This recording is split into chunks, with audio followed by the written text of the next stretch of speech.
প্রথমবারের মতন কুসুমের জন্য লড়াই করতে গিয়ে এবার নিজের মায়ের বিরোধিতা করলো আয়ুষ। হ্যাঁ বন্ধুরা, ভিডিওতে লাইক দিয়ে দেখতে থাকুন যে এই মুহূর্তে কিনা সম্পূর্ণরূপে আয়ুষ কুসুমের সিদ্ধান্তের বিরুদ্ধে যায় এবং ওর মাকে যখন কিনা বলতে থাকে যে অসম্ভব, আমি কোনো মতে এটা মানতে পারছি না যে কুসুম স্বেচ্ছায় এই গাঙ্গুলি গ্রুপ অফ কোম্পানিজের ব্র্যান্ড অ্যাম্বাসেডার পদ থেকে সরে যেতে চায়। আমি ড্যাম শিওর যে এর পেছনে কোনো না কোনো কারণ আছে এবং এর মাঝখানে এতটুকু অন্তত আমি গ্যারান্টিতে বলতে পারি যে যেহেতু মা তুমি এই ইচ্ছেটা প্রকাশ করেছো এবং তোমার এই ইচ্ছের ডান দিতে রীতিমতো কুসুম এই সিদ্ধান্তে রাজি হয়েছে, নয়তো বা কুসুম মেঘাকে গিয়ে শেষে কিনে এই কথাটা বলবে সেটা আমার কাছে একদমই বিশ্বাসযোগ্য নয়। ঠিক সেই মুহূর্তে মেঘা যখন কিনা বলতে থাকে যে তাহলে তুমি বলতে চাইছো যে আমি সম্পূর্ণটা মিথ্যে বলেছি, কিন্তু এই সমস্ত কিছু করে আয়ুষ আমার কী লাভ। অন্যদিকে আয়ুষ বলতে থাকে যে দেখো মেঘা, আমি তোমার ইন্টেনশন সম্পর্কে কোনো কিছু ধারণা রাখি না এবং আমার জানার কোনো রকম কোনো ইচ্ছেও নেই, কিন্তু আমি এতটুকু অন্তত বলতে পারি যে পাবলিক রীতিমতো কুসুমকে চায় এবং পাবলিকের মধ্যে যে কুসুমকে নিয়ে কতটা চাহিদা সেটা নিশ্চয়ই আমাদের গাঙ্গুলি গ্রুপ অফ কোম্পানিজের প্রত্যেকটা প্রোডাক্ট লঞ্চিংয়ের সময় সমস্ত লোকেদের নজরে পড়েছে। এবার যদি মা আমাদের কোম্পানিতে কুসুমকে সরিয়ে দেওয়ার জন্য ধস নেমে আসে তাহলে সেই ধাক্কাটা কে সামাল দেবে বলো তো। ঠিক সেই মুহূর্তে যখন এটা মেঘা বলতে থাকে যে আমি সামলাবো, কুসুম এর জায়গাটা আমি নেব এবং আমার মনে হয় না যে কুসুমের থেকে কোনো অংশ কম আমার যোগ্যতা আছে ব্র্যান্ড অ্যাম্বাসাডার হওয়ার। এবং তুমি কি কোনো মতো আমার যোগ্যতা নিয়ে প্রশ্ন করছো আয়ুষের? লেট মি টেল ইউ, আমি কিন্তু অ্যাব্রডে পড়াশোনা করেছি এবং কুসুমের থেকে অনেক গুণে ক্যাপেবল আমি, এবং আমার মধ্যে সেই সমস্ত গুণগুলো আছে যেটা কিনা কুসুমের মধ্যে নেই।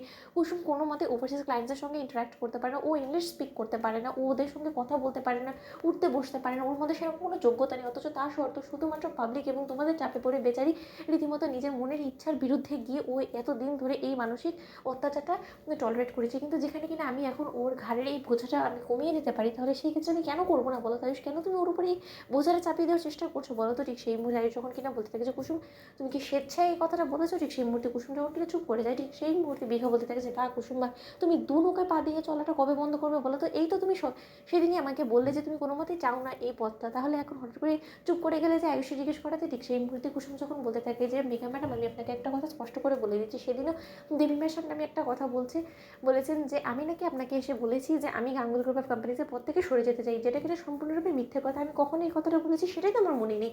অন্যদিকে মেঘা যখন কিনা বলতে থাকে যে ও আইসি, তার মানে তুমি সমস্ত লোকেদের সামনে এখন আমাকে মিথ্যাবাদী প্রমাণ করার জন্য এই সমস্ত কথা বলছো।